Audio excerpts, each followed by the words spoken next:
Olá, amigos do canal. Entre uma lição bíblica e outra, entre um Gotas de Bíblia e outro, encontrei um espaço aqui para nós tratarmos de mais um assunto bíblico, né? É o prazer da minha vida, é um dos prazeres da minha vida, mas o maior prazer é estudar a palavra de Deus, é refletir sobre a palavra de Deus. E o assunto que eu trago hoje aqui para nós, eu dou o tema, a parábola do fazendeiro bestialógico, ou como está lá na nossa Bíblia, Almeida Revista e Corrigida, a parábola do rico insensato. O objetivo aqui principal é tratar do assunto de interesse da parábola. Qual é o assunto de interesse? Como devemos lidar com a riqueza? Como deve ser o nosso viver quando a prosperidade chega até nós, né? Eu tenho uma espécie de uma bandeira de buscar desmistificar este evangelho que tem sido pregado nos nossos dias, o evangelho extremamente materialista, um evangelho da conquista a qualquer preço, um evangelho em que as pessoas só pensam na fortuna, no carro, na casa. Pessoas botam carros dentro das igrejas para as pessoas tocarem, para que aquilo ali seja uma espécie de atração de fortuna para elas. Tantos equívocos que nós temos visto. E quando você estuda a palavra de Deus, nessa parábola que nós vamos estudar agora, né, a parábola do rico insensato, está lá em Lucas 12, 13, 21, mas eu também vou ler no final o 33 e o 34. Nós vamos primeiramente observar que Jesus, sendo o dono de todas as coisas, fez a opção por ser pobre ao vir passar uma temporada nessa terra. Ao nascer, Jesus não escolheu uma família de pessoas prósperas financeiramente, bem-sucedidas financeiramente, para ter o seu lar. Jesus vai nascer de uma família pobre, embora ele fosse da descendência de Davi, mas naquele momento aquela família não era uma família próspera, não era uma família abastada financeiramente. Ele vai nascer dentro de um ambiente que nenhum ser humano daquela época gostaria de estar. Ele vai nascer dentro de um curral de animais, dentro de uma manjedoura, possivelmente um comedouro de animais. Então, quando você olha para a Bíblia Sagrada, para o Evangelho de Cristo, só em você perceber como Jesus nasceu, a maneira em que ele resolveu encarnar, né, assumir a forma humana e vir ao mundo, você já começa a quebrar qualquer paradigma do evangelho materialista. Você quebra qualquer possibilidade. Eu estou avisando de antemão, eu não estou pregando contra a riqueza. A prosperidade é uma coisa que agrada a Deus. Você ser bem-sucedido é algo que agrada a Deus. Eu posso dizer para você, Abraão, Isaac, Jacó, Salomão, Davi, e homens do Novo Testamento, né, foram pessoas prósperas. Tem uma série de pessoas prósperas na Bíblia que são nomes incontáveis. A prosperidade não é uma coisa ruim. Ser rico não é uma maldição, pelo contrário, é uma bênção, é uma dádiva de Deus. O problema está em como lidamos com a riqueza, e é aqui que eu vou me focar. Mas antes de eu começar a discorrer sobre a parábola, eu preciso dar algumas informações para vocês, né? O que é uma parábola? Do grego parabolê, por derivação, significa por coisas ao lado de. Se assemelha à palavra alegoria, que por derivação significa dizer coisas de maneira diferente. O objeto do ensino por parábolas e alegorias é o mesmo. Visa iluminar o ouvinte, apresentando-lhe ilustrações interessantes, de onde possa concluir por si mesmo a verdade moral ou religiosa. Isso está lá no Novo Dicionário da Bíblia, organizado por J.D. Douglas. E nesse mesmo sentido, você pode ver também na enciclopédia de Russell Champlin, também você pode ver no dicionário Wine, né? Então são bem parecidas as definições. Tá? E aí nós vamos para a introdução. O ensino de Jesus sempre buscou confrontar a riqueza com a riqueza. Perceba isso, confrontar a riqueza com a riqueza. Diga-se, a verdadeira riqueza, a riqueza do ser, da alma, do acúmulo de bens espirituais para uma nova vida, um novo proceder, um novo modo de ser, com a riqueza efêmera, aquela riqueza palpável, material, que poderá nos favorecer hoje e amanhã poderá nos deixar completamente sem termos onde sequer encostar a cabeça. Então, lemos que uma vez Jesus disse: não tenho um lugar fixo para dormir. Até os animais têm. Você pode ler lá em Mateus 8:20.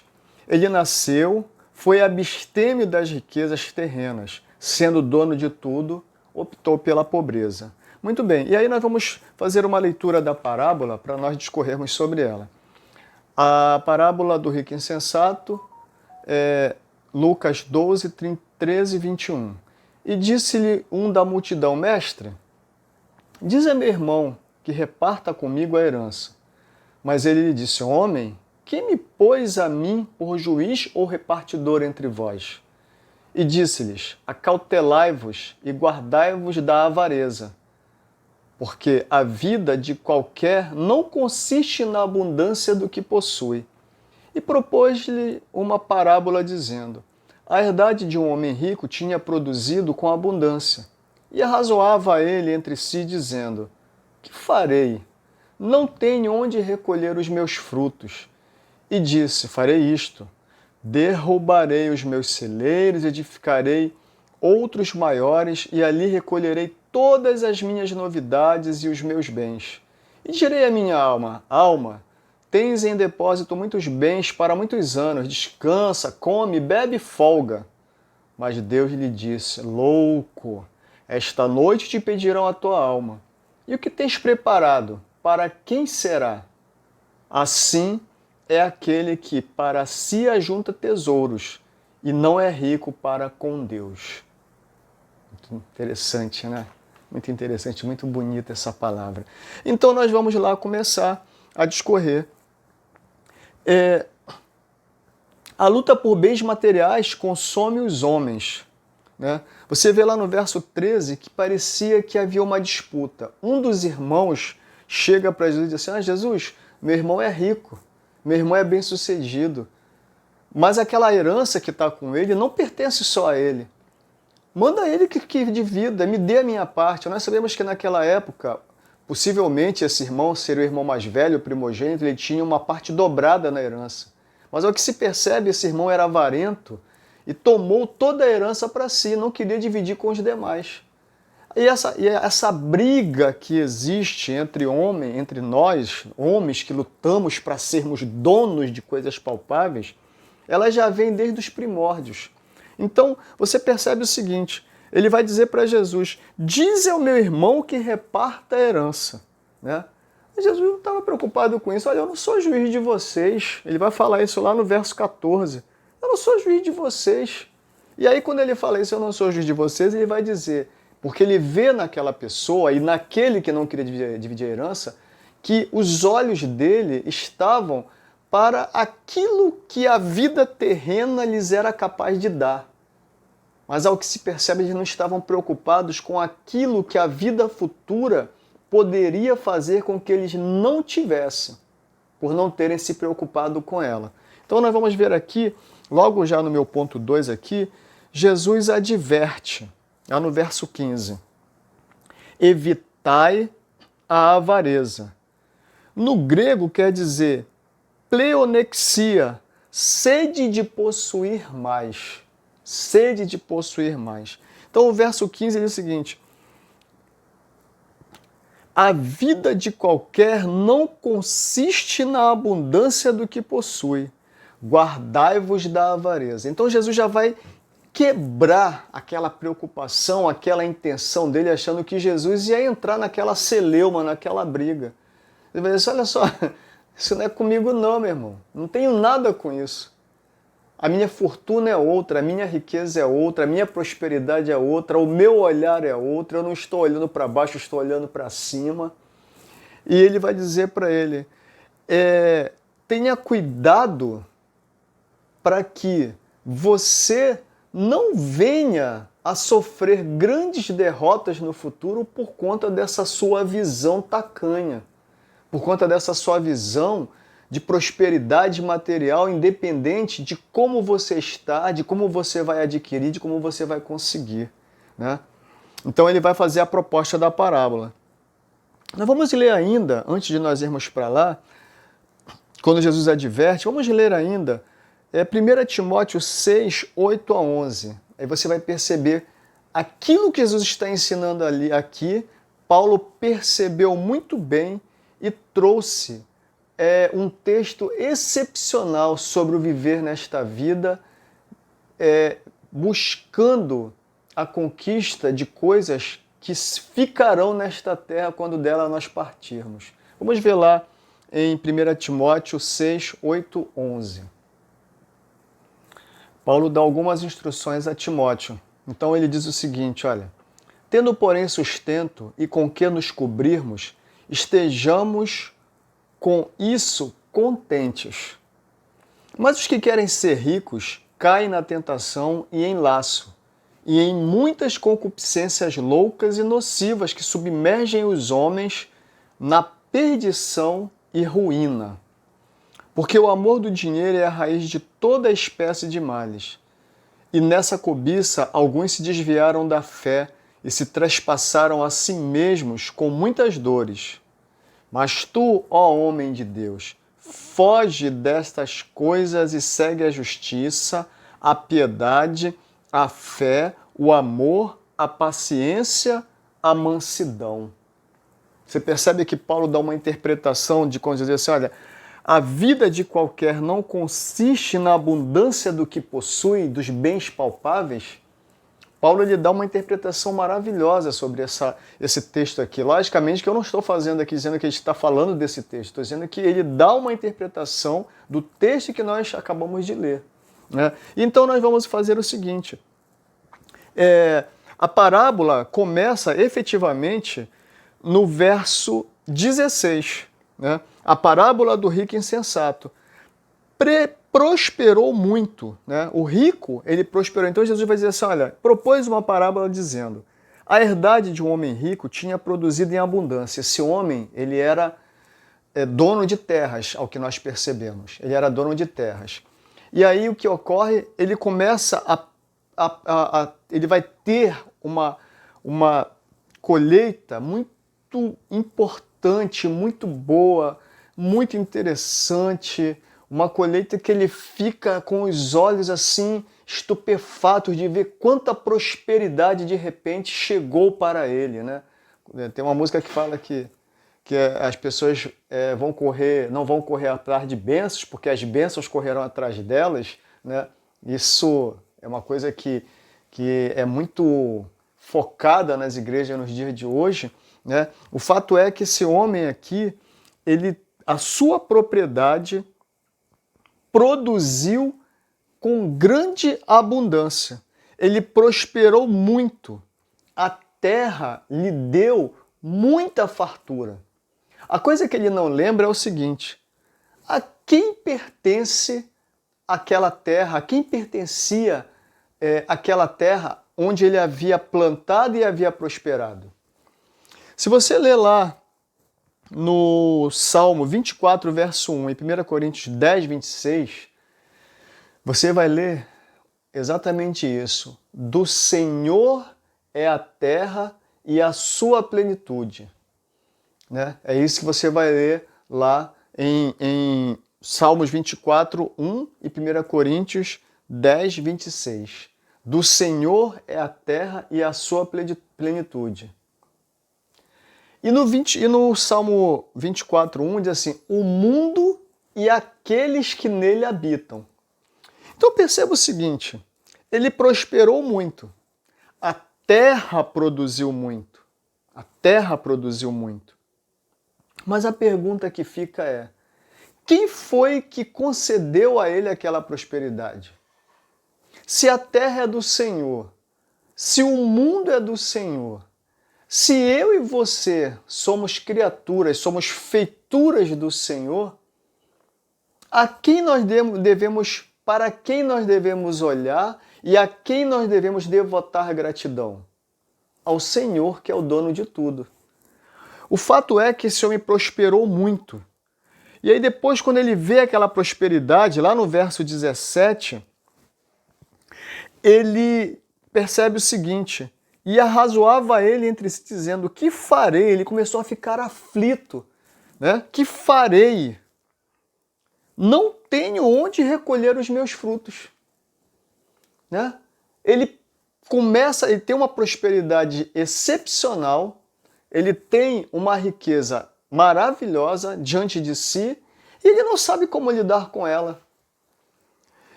Ele não compartilhou a sua prosperidade. Ora, se ele estava com excesso, se havia um excedente, o que ele poderia fazer com aquela prosperidade? Ele poderia compartilhar com outros. Ele poderia dividir. Ele poderia levar prosperidade para pessoas que talvez não tivessem.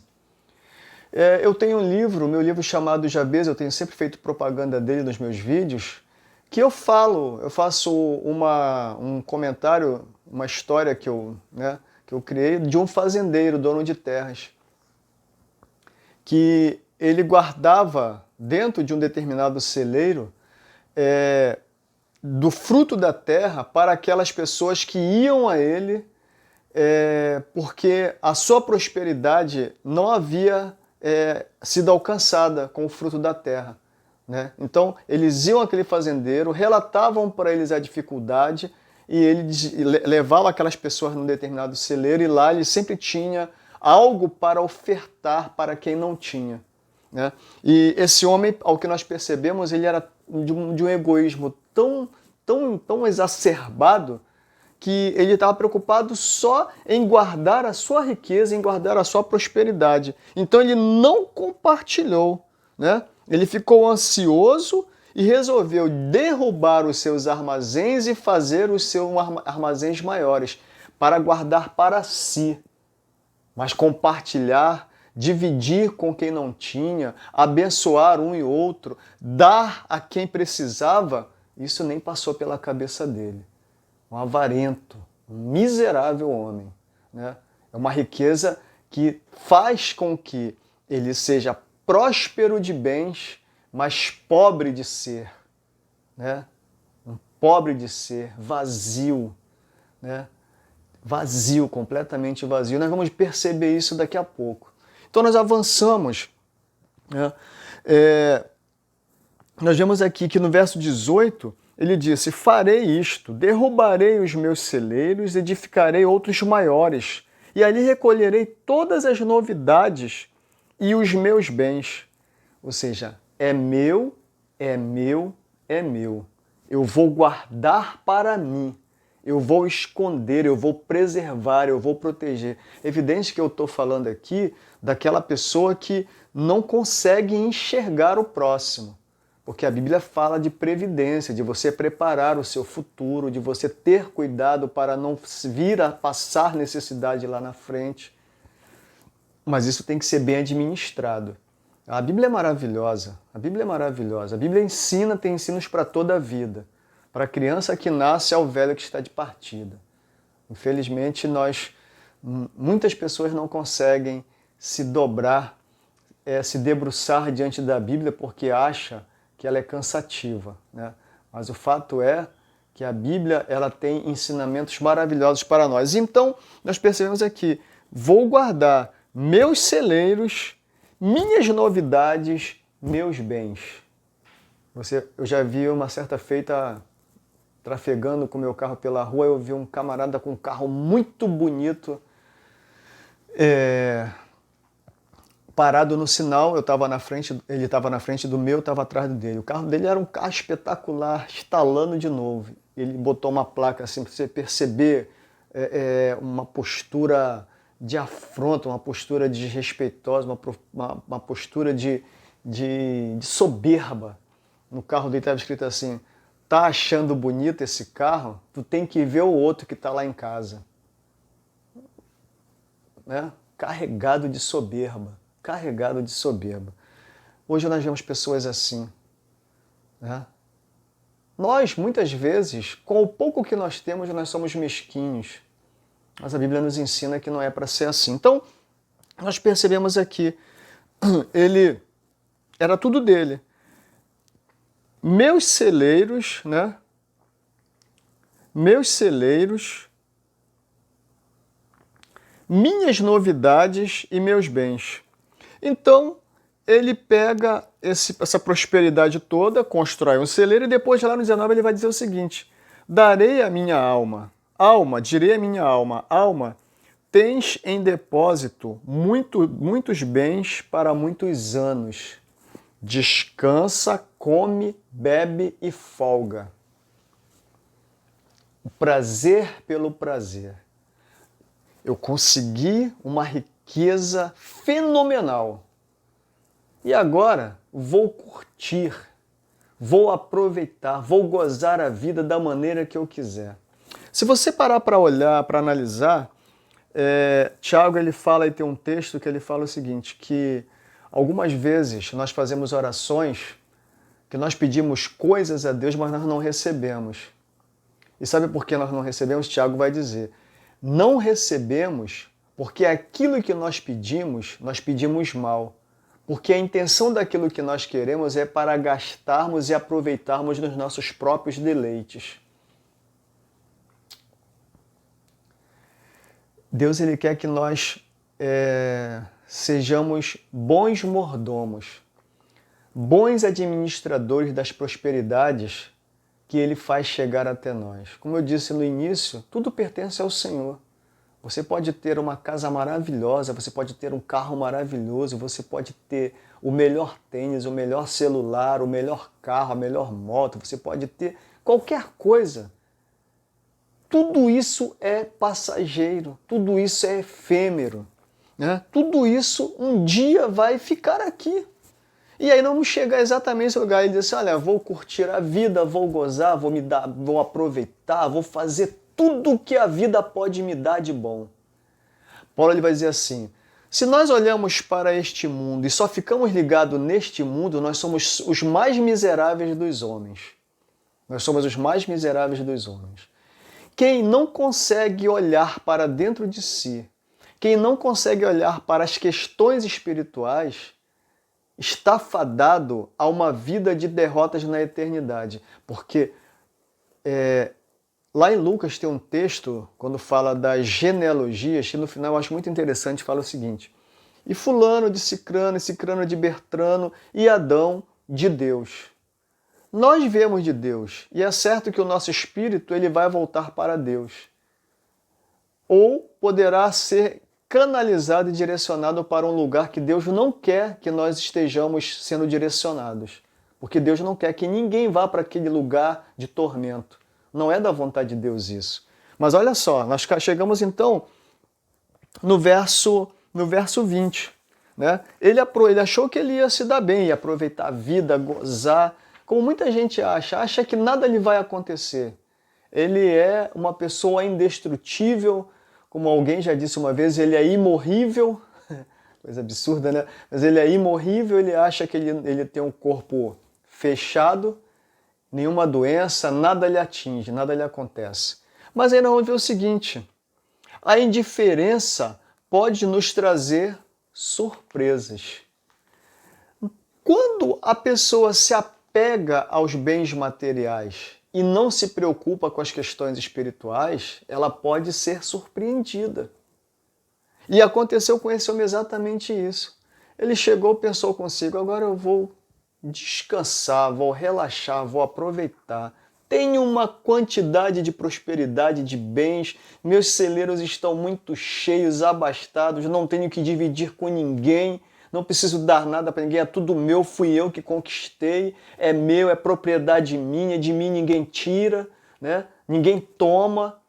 Aí ele vai deitar-se e vem aquela voz, né, que diz assim, Deus vai dizer para ele o seguinte. E aí eu queria que você lesse comigo, eu estou aqui com a Bíblia de Eugene Peterson, né? É uma tradução livre, com uma linguagem bem popular, né? Eugene Peterson, a mensagem. Olha só o que ele vai dizer. Ele vai usar dessa forma o texto. Deus então apareceu a ele e disse, tolo, você vai morrer esta noite. E seu celeiro grande e abarrotado, para quem ficará? Tolo. O que é o tolo? O tolo é aquele cara que faz de qualquer maneira, age insanamente, né? Age sem reflexão, sem percepção dos prós e dos contras, não se importa com nada. Tolo, Deus disse que você vai morrer hoje. Ah, o teu celeiro está cheio, mas você vai morrer, acabou. E agora? Quem ficará com tudo aquilo que você tem lá? E isso acontece, né? As pessoas acham que por elas terem muita prosperidade, elas terem dinheiro, o dinheiro pode comprar tudo. Até a medicina. É evidente que quem tem dinheiro pode conseguir os melhores tratamentos, mas isso não significa que a pessoa poderá chegar e ser curada plenamente. Esses dias eu até comentei e vi uma pessoa dizendo, meu pai tinha muito dinheiro, mas o nosso dinheiro não foi possível mantê-lo vivo, não permitiu que ele pudesse ficar vivo. A pessoa morreu, infelizmente, com essa peste que está assolando o mundo, né? O dinheiro todo que ele tinha não lhe comprou a vida. E aí o que eu quero dizer para você e para mim aqui? Nós podemos alcançar bens, podemos alcançar prosperidade, podemos trabalhar para termos melhores condições de vida, queremos dar o melhor para a nossa família, é evidente que sim. Mas nunca devemos colocar o nosso coração nos bens que nós acumulamos, os bens materiais, o dinheiro no banco, as coisas que eu consegui comprar, a minha casa muito bem mobiliada. Eu não posso colocar o meu coração nessas coisas. Você não pode, não deve. Porque sabe o que acontece? É chato que eu vou falar aqui, mas o seu caixão mal cabe o seu corpo. O meu caixão mal cabe meu corpo. Bagagem eu não vou levar. Eu não vou levar. Então o que acontece aqui? Nós vemos o seguinte, o tolo foi avisado, tu vais morrer, né? Tu vais morrer. Então, a mensagem fica aqui exatamente essa. Jesus vai dizer o seguinte, olha, assim é aquele que para si ajunta tesouros e não é rico para com Deus. Não é rico para com Deus, né? Aquele que ajunta tesouros e não se preocupa com como Deus o vê, não se preocupa em se colocar diante de Deus, em se humilhar na presença do Senhor e dizer, Senhor, eu sou carente e dependente de Ti. Se não me falha a memória, lá no Salmo 124, são alguns salmos que eu amo, né? Por exemplo, o Salmo 15, não tem nada a ver com o que eu estou falando aqui, mas o Salmo 124 ele tem um dos versos diz o seguinte, que nós todos somos dependentes do Senhor. Se Ele abre a sua mão, nós recebemos, mas se Ele fecha, acabou, não tem nada. Pessoas dizem assim, amanhã eu vou fazer isso, fazer aquilo outro. Tiago vai falar em uma dos seus textos, né? Nós nunca deveríamos dizer, amanhã eu vou fazer isso, eu vou ganhar dinheiro amanhã. Porque o que é a vida? A vida é como uma brisa, a vida é como um vapor. Do jeito que ela chega, ela vai embora. É um fato. Então, o que Jesus vai dizer? Qual a mensagem que Jesus vai nos dar lá no final desse texto de Lucas, no verso 33 e 34? Ele diz o seguinte, olha, é uma mensagem bastante contundente. Vendei o que tendes e dai esmolas, e fazei para vós bolsas que não se envelheçam. tesouro nos céus que nunca acabe, aonde não chega ladrão e a traça não rói. Porque onde estiver o vosso tesouro, ali estará também o vosso coração. E aí nós vamos voltar para aquele texto de Paulo, mais uma vez. O que Paulo vai dizer lá no seu capítulo 6? Ele vai dizer o seguinte: Tu, ó homem de Deus, foge destas coisas, ou seja, da cobiça, né? Da busca pelo dinheiro. Foge destas coisas. Segue a justiça, olha só. Qual é a riqueza que agrada a Deus? Praticar a justiça, ser piedoso, praticar a fé, amar o nosso próximo e viver o amor de Deus, ser paciente, ser manso. Características pouco encontradas em quem confia apenas nas riquezas, né? Qual é a prosperidade que Deus valoriza? Ser justo, ser piedoso, viver a fé, a expressão da fé, porque a fé ela precisa de ação, porque a fé pela fé por si própria ela é morta, não tem utilidade nenhuma.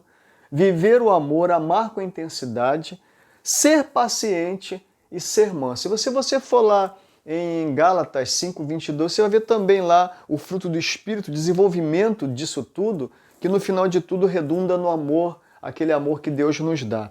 E aí, para finalizar, as verdadeiras riquezas são as da alma, a vida autêntica do homem, o desenvolvimento da alma, o desenvolvimento espiritual, por conseguinte, deveria ser motivo de maior preocupação por parte dos homens.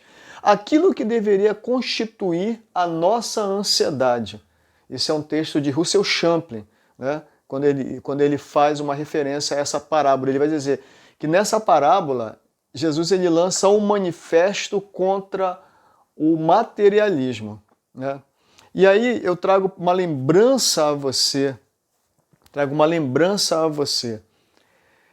Como eu falei, Deus ele não é contra a riqueza, ele é contra como nós administramos a riqueza que chega às nossas mãos. E aí depois eu vou te falar de uma outra pessoa, de um outro personagem bíblico, que foi muito rico e ele foi louvado por Deus. Você já ouviu falar de Jó, né? Já ouviu falar de Jó. Houve ali um embate entre Deus e o inimigo, e Deus diz assim para o inimigo, em determinado momento: observar-te, meu servo Jó, ele é um homem temente, fiel e justo, e ele desvia-se de praticar a maldade. Jó possivelmente foi um dos homens mais ricos da sua época. Mas isso é uma outra história. Fica com Deus, que você aproveite. Se você gostar dessa mensagem, desse texto, desse discorrer aqui do pastor Edmar, compartilha. Se você não é inscrito no canal, inscreva no seu canal, dê aquele seu joinha, e assim você vai me ajudar a fazer com que mais pessoas sejam alcançadas pelas mensagens bíblicas que eu tenho trazido aqui no nosso canal. Deus te abençoe e logo eu estarei disponibilizando já em breve a lição 11 da nossa revista Lições Bíblicas. Fica com Deus.